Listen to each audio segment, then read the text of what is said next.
People want to escape reality, not be part of your shit reality. Don't complain. People don't care about your problems. People are so concerned with how to make money, they're forgetting all of the bits beforehand.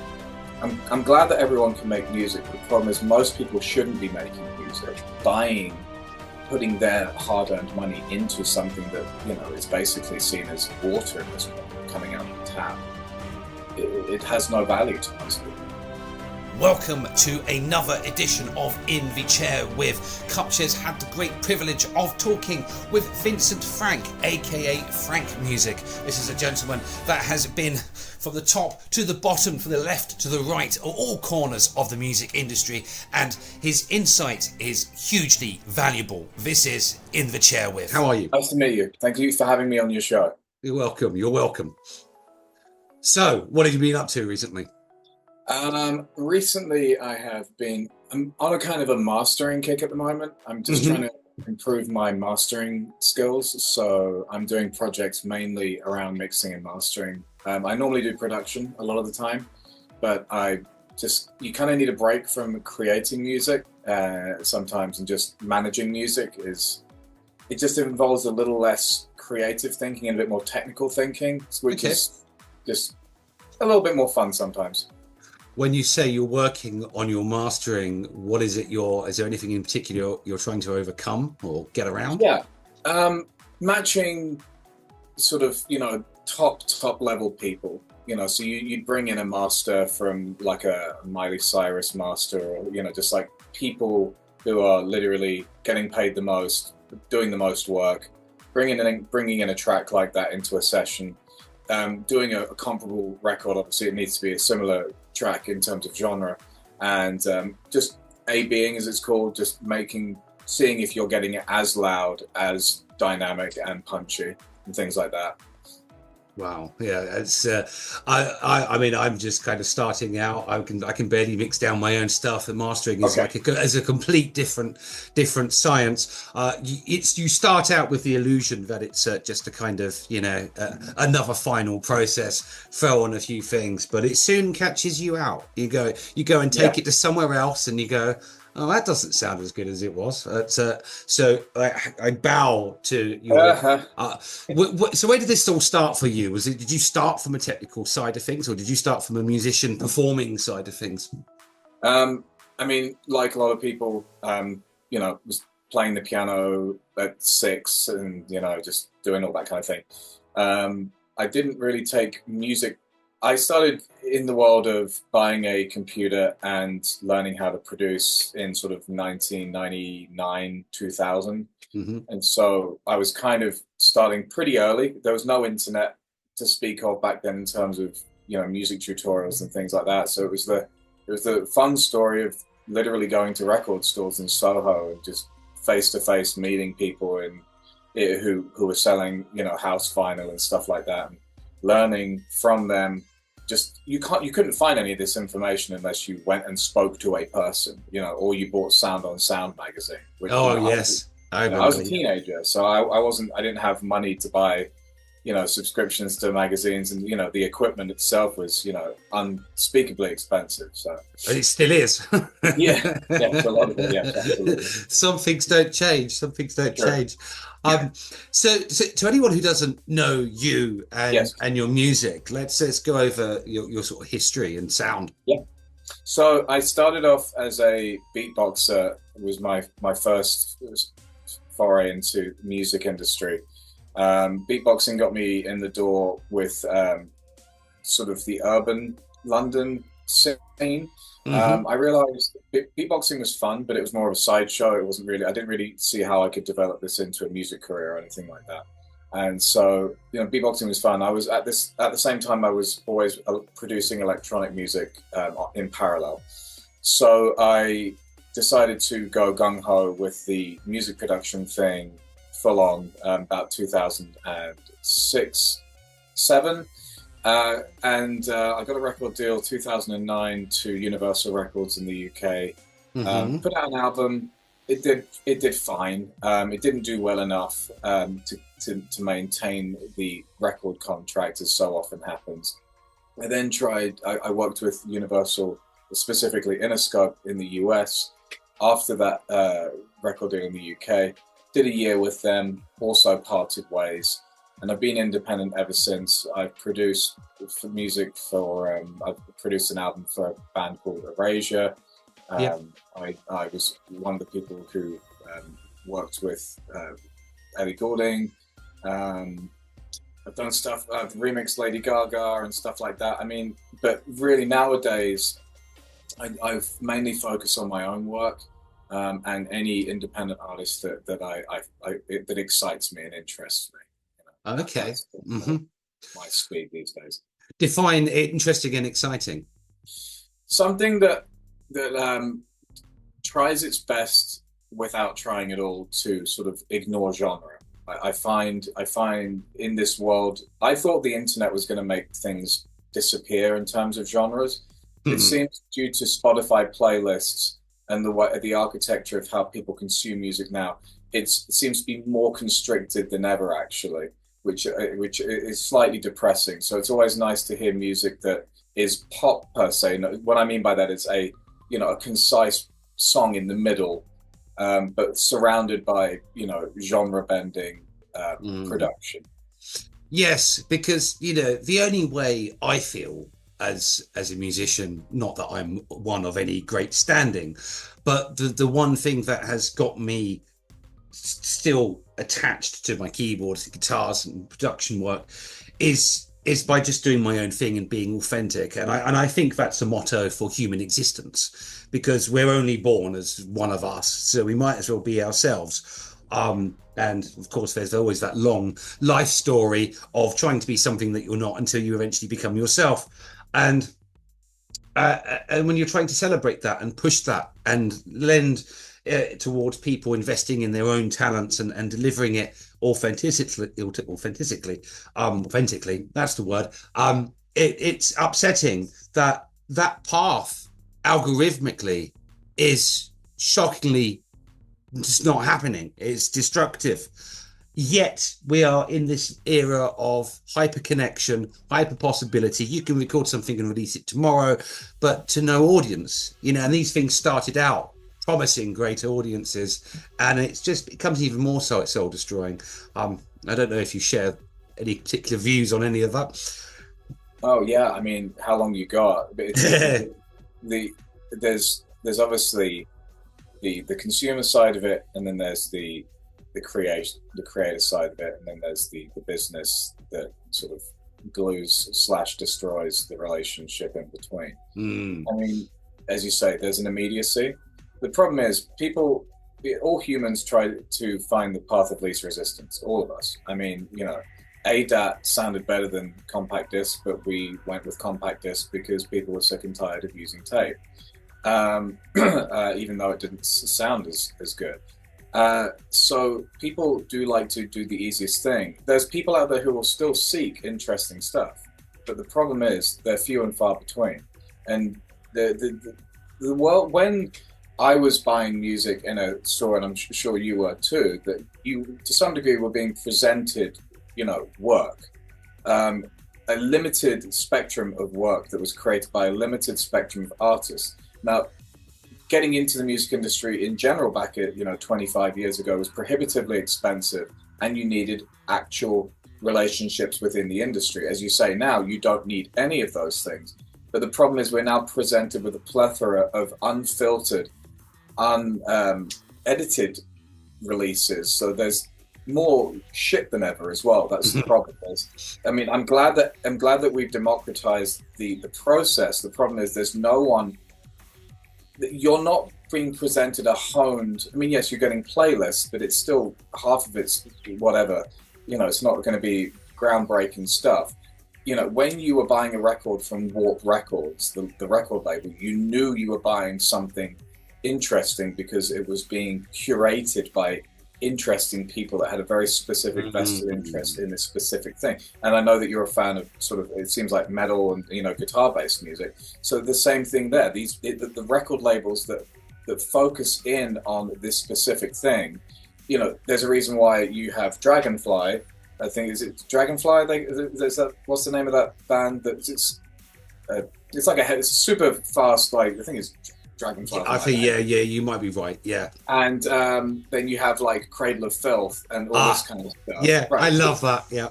So how many you could have 50,000 Cradle of Filths now, but they would never be Cradle of Filth because they haven't been put through that A&R filtering process. There's still parts of the music industry that do matter. The Hmm. problem is people are so concerned with how to make money, they're forgetting all of the bits beforehand. I'm glad that everyone can make music, but the problem is most people shouldn't be making music. And most people, and to some degree, myself included, you just have to constantly be trying to be the best version of yourself. And most people are Yes. happy with being average. Yes, yeah. It's yeah. There's a lot of truth there, and it's a difficult topic. I think because the path has become easier for people to basically self-produce and self-release. There's not a lot of well, there's not a lot of feedback which they're willing to accept because the process has been made easier from their Yeah, perspective. Yeah. but it's also if I mean I don't want to boil the arts down to economics too much, but obviously everyone needs to eat. Mhm.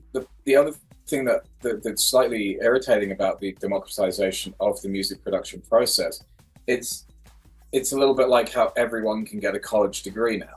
I Mm. mean, when I was a kid, the only people that could get college degrees were rich people, smart people, or really rich, smart people. And Mm. everyone else, you either got you got like a college certificate, you went and got yourself an apprenticeship or something like that. Now, I'm not trying to promote elitism, but to think that every human is the same is insane. People have better skills at certain things, and some people are born naturally with given abilities that other people just don't have. Like I'm not 7 foot tall. I can never be a basketball player. And some people are. The thing is, when you're in a situation where everyone can do a thing easily, its value goes down. If everyone can afford if everyone has a Ferrari is no longer a Ferrari. The thing that makes Yes. a Ferrari is the fact that no one can afford it. So if we can all do this thing, you can do it, I can do it, my next door neighbor with a couple of YouTube lessons can do it too. The value, its perceived value is diminished. And Yeah. so, how do we increase the perceived value of this thing again in people's minds? And when literally music is as readily available as air, the air that you breathe, it suddenly becomes very difficult to Mm. convince people that buying putting their hard-earned money into something that is basically seen as water at this point coming out of the tap, it has no value to most people, and No, that's a no. shame. Yes, yeah. I, going touching on the like the certification and the kind of the college aspect of it. And this is I think maybe a cultural this might sound a bit bad for this style of podcast, but there is a bit of a culture in the West that's grown. It's just about participation certification, where you get an award just for kind of turning Oh up. yeah, oh yeah, And I think this is the crumbling down of the kind of long-standing hierarchical type educational systems that were kind of built for a purpose, and now they don't actually value any individualism. And yeah, yeah. Well, I think it's the art part of of the arts is always it's a wider societal structural change, and it's probably not. It's obviously just not limited to music. It's probably happening in every industry. But I think the this hyper talented the people that as you say have something intrinsically about them. I think it comes round to them in the end. I mean, let's take your good self for example.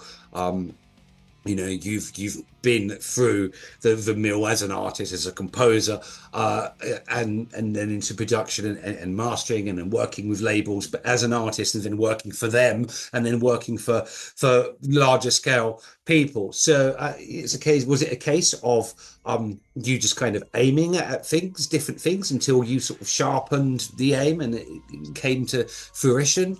So, I mean, there's obviously this very common thing that irritates me a lot when I watch interviews of people doing what we're doing right now, and there is this obvious blind spot when it comes to survivorship bias. Survivorship bias is a huge. Are you familiar with the term? For those that aren't watching, please. So I think it's World War II. They were trying to stop I think it was the British or the Americans were trying to figure out how to stop their planes from being shot out of the sky. Mm-hmm. And so they had the planes come in and they would look at the fuselage and see that there was where all the bullets were riddled throughout the fuselage, and see, well, we need to put more protection here, more armor here, and stuff like that. And then some clever chap in the army said, this is the complete wrong way of doing things. We need to be looking at the planes that have crashed, that didn't make it back. Us looking at the planes that managed to come back to our hangars are kind of irrelevant. We need to be looking at the ones that did get shot down. And that's, to some degree, survivorship bias, is how the plane that lands is ignoring a lot of negative things that most people have to deal with, which is the plane crashing in the field. You landed, most people don't. And so we actually have to look over here. And so getting back to your question, I have to acknowledge that a lot of what's happened in my life has come down to luck. And I think that's a reason why I'd never set up a YouTube channel to educate people, is because what most people don't want to tell you is good luck. That's really that's the video of all videos. Is you need to be good, but as we all know, a lot of people at the top are not the most talented people. Okay, and we need to stop pretending that talent and hard work is the thing that gets you to places. You need to know people. You need to be building relationships, exploiting relationships in a natural way, not in a coercive way. Yeah. And you need to be. I've seen people at the top work their asses off and it got them nowhere. I've seen people who've had hits on the radio, touring their asses off, and they still get dropped 6 months later. When you see people in the zenith and still not be able to grab that dream, the rare, like the Britney Spears, the Justin Timberlake, the huge, the Adele, the epic level. The amount of things that have to align that nobody has control of is quite scary and terrifying. And I think that most people don't want to admit that it is quite a dark art being successful in this world of creativity. One thing I will say, pretty much a guarantor to some level of solid success for at least 6 months in the UK at the very least, is getting playlisted on Radio 1. If you can get playlisted on Radio 1, that is going to be an astronomical boon for anyone's music career. I don't even know why the BBC doesn't have their own record label, because basically all record labels answer to Radio 1 playlisting anyway. Yeah, I've often wondered that, it would be a natural selection development, because it seems like, especially in, as you say, the more kind of urban styles, the grime, the raps, all that kind of stuff. As soon as they're shown on One Extra, then boom, that's it. Their career goes stratospheric. And I looked at that, and okay, it's not my field of expertise. It's not my field of taste as so much. But I've often looked at it and gone, well, why don't they just do subsidiary of that? Which is, maybe they do, maybe they didn't, but it makes sense. It would make sense. Yeah. I think the thing is that there is a slight conflict of interest. If they did do that, there might be some kind of rules about not being able to just promote your own thing through a tax-funded organization. but yeah, I mean, really, every single record label I've ever interacted with, all they're in the UK specifically, I mean, all they're looking for is that playlisting, you know, Mm. or getting a spot on Jules Holland, or some kind of BBC shoe-in. So it's like, well, really, if you can just go to the BBC if you can, ignore the label, because you basically, that was my issue, my career hemorrhage, because Radio One didn't pick up any of my songs, and so the label said to me, like, well, Radio One aren't playing you, therefore there's nothing we can do, because they were so reliant on that vehicle of exposure. And so if that is still as relevant today as it was 20 years ago, then yeah, just try and get yourself on Radio One. That's a very predictable way of getting some kind of interest. I know that's a very easy thing to say, but Mm-hmm. from what I've gathered, there's now options where you can actually send your music to regional BBC radio, and they'll play it or they won't on some of the more sort of local radio stations. I've seen a couple of friends do that, which is kind of interesting. So it's, I think another thing is consistency. I think a lot of people, you're not going to make any money streaming music. This is the other thing that people need to realize. If you get signed to a record label, you're going to be given anything from the region of £25,000 to £250,000, and then as soon as you've been given that money, that's the end of your money. If they manage to get you streaming, billions of plays on a song, your money stopped the moment that you signed that contract. They get to make everything else after £250,000. So it's kind of a gamble. Even if you do get a record deal, do you think you could make more? It's a bet. They're betting that they can make more than the money they're giving. And so even if you get the record deal, do you not think that you could make that 25 grand yourself in the song's lifetime? If not, then sign the deal. The issue is most people don't have longevity, and things are moving so fast now in terms of genre, taste, interests, playlisting. You could be here today, gone tomorrow, so much quicker than before a pre-internet world. Things are so fast now. And the other thing about computer-generated music, unlike guitar-based music, is you can make anything you want. I mean, you can do that obviously with guitar-based music too, but I mean, in terms of wildly different sound.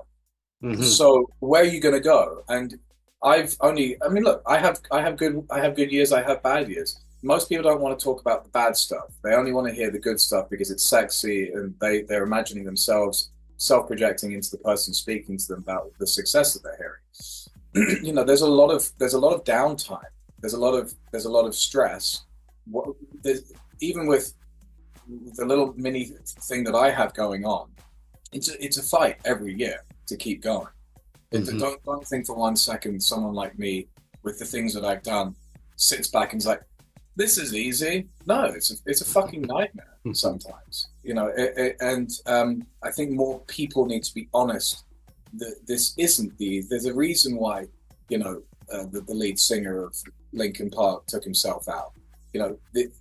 It does grind you down, even, and not the industry, just yourself.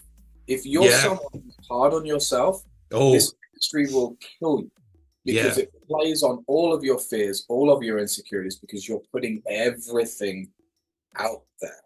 And I'm a huge victim of this biggest, worst critic myself. And I think it's really a case of, can you survive mentally and emotionally doing this for decades with the potential of fuck all happening? I understand where you're at with that. I have, and I talk quite openly, that I have done in previous kind of channels and stuff that I either run, managed, been on.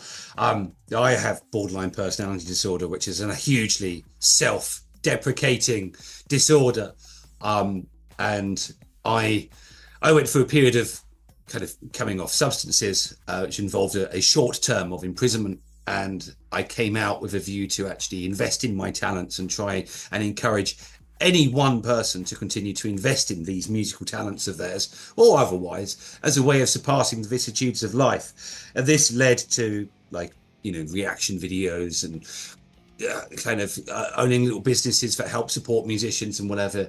And even then, the pressure is on. Even doing it at a low level, it costs a lot of money. It takes a lot of time, and it only amplifies the further you go up. And with a self-deprecating mind, I often have to have words with myself to get myself out of the rut. So when it comes to the experiences that you've been through, because when people look at, like I have, self-admittedly, looked at your Spotify bio, you're instantly drawn to all of the positive stuff. I've worked with this person, that person, done this and done that.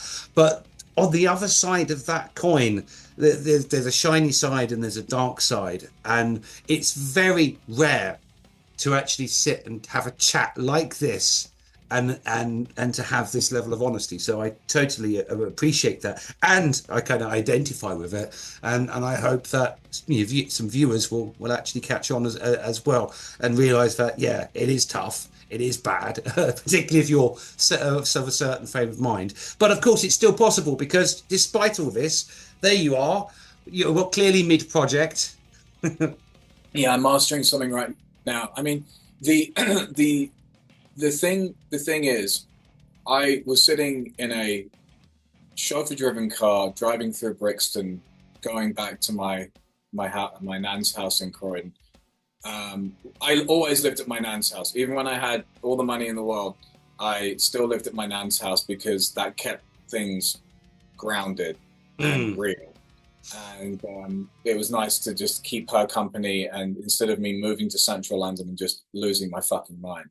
But yeah, I'll never forget this. I was sitting in the car, driving back down London Road, and I saw my billboard in Brixton, and I looked at it and I was just like, this is going to end one day.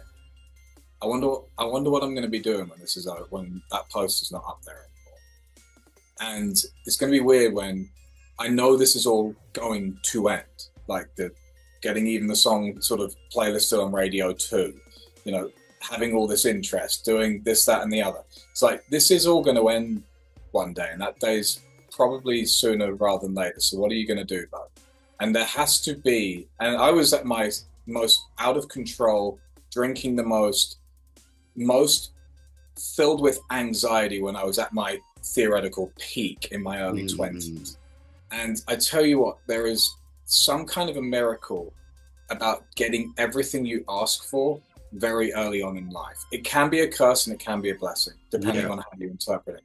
And I've come to realize at 38, it is an absolute blessing that I got to do what I dreamed of at 22 and 23, sorry, and realize there's a whole lot of life that's more important than this. Because a lot of people will spend their entire life trying to get the record deal, and that will motivate them throughout their life, and that's fantastic. But when you actually do get it and you see it for what it is, and sometimes it's a wonderful experience. Mine wasn't particularly bad. I'm not complaining at all. I'm very thankful for what happened. But in terms of, in the grand scheme of things, I'm glad I got it out the way, because now I've got 3 boys, and my mind isn't just constantly like, I got to do this, I got to do that, I got to do that, because I've done it. And sometimes peaking early in life is a good thing, because then I'm not spending my entire life fretting about this imaginary version of the record deal and the doing music festivals, this, that, and the glory. I'm not distracted by that anymore, because I've done it, and it's like, cool, I get it. But having kids is awesome too, and and bearing in mind, like, one thing that I will say, if you want to see brutal honesty, the one thing that keeps me mentally sane is hobbies. Yeah. And so if I just do this, go, yeah. And I can show you. Is this something like Warhammer or something? This is exactly correct. This is Warhammer, and this is something I spent months working on. And so fantastic. I have this behind me, very professional. But then I need to have fucking fun. I need to have fun too. Mm, Everyone needs mhm. to fucking, take their head out their assholes and have some fun now and then. And I try to split my time now 50-50. Like, I will do this and I will, make a client happy, but then I will go back and I will do some painting and stuff like that. You have to balance. If you just give everything you've got to this one thing, sometimes it can fry your fucking brain. Yeah. I see. I'm listening to this, and I'm actually taking on board the sort of the advice. Because I've been developing kind of my own personal kind of music life and all the surrounding things, and Nice. I've been fortunate enough to be able to kind of diversify it across different things. But I don't have a Warhammer table. Not that I probably would. I don't have the technical patience to do It's all of that quite the fine-tuned commitment. painting. But do you remember Epic 40K, which is like a tiny miniature version of the game? That was years ago. Just stay there for 1 second. I know that you're on a time limit. Yeah. Go.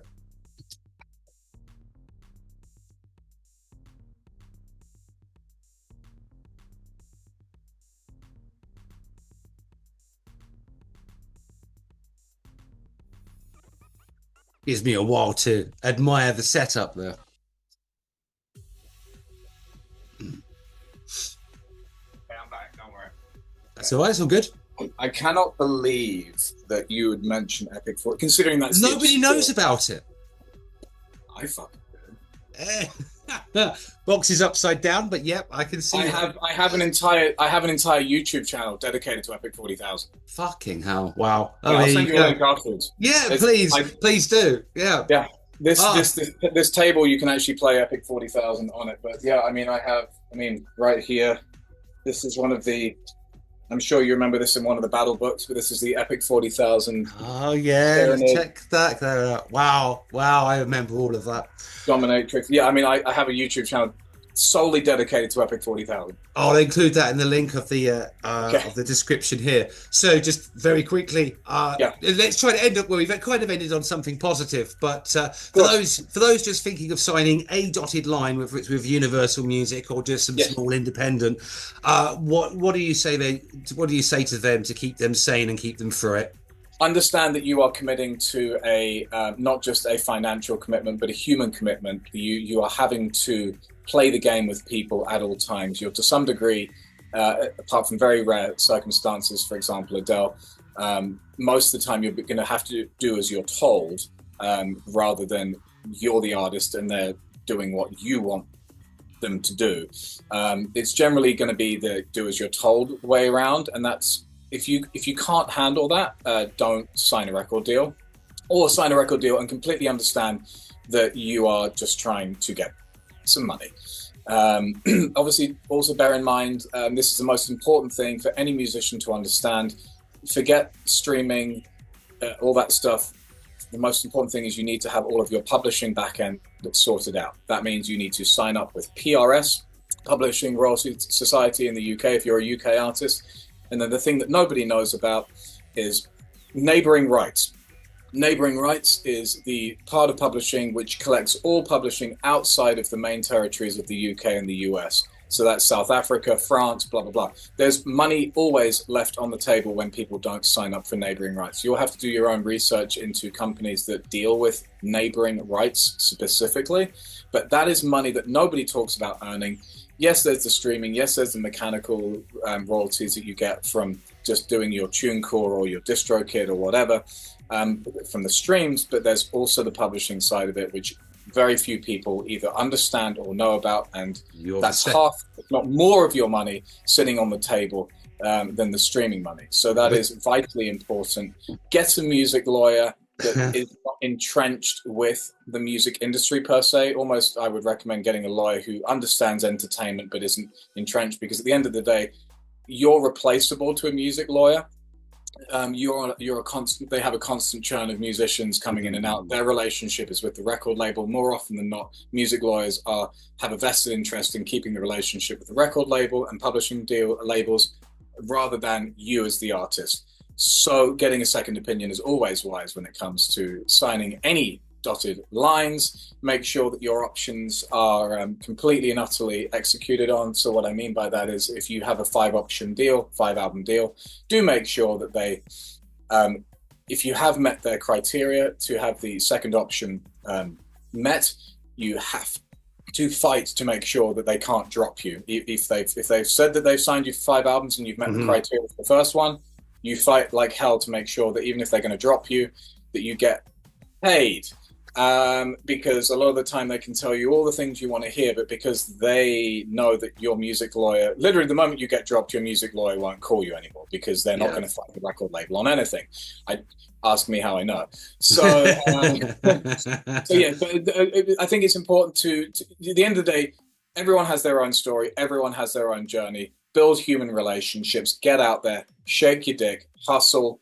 I don't mean like grind set Sigma hustle. I mean, you have to have a good product. You have to be a good product. Create organic interest. Wow. Surround yourself with people who are doing a similar thing and percolate that interest.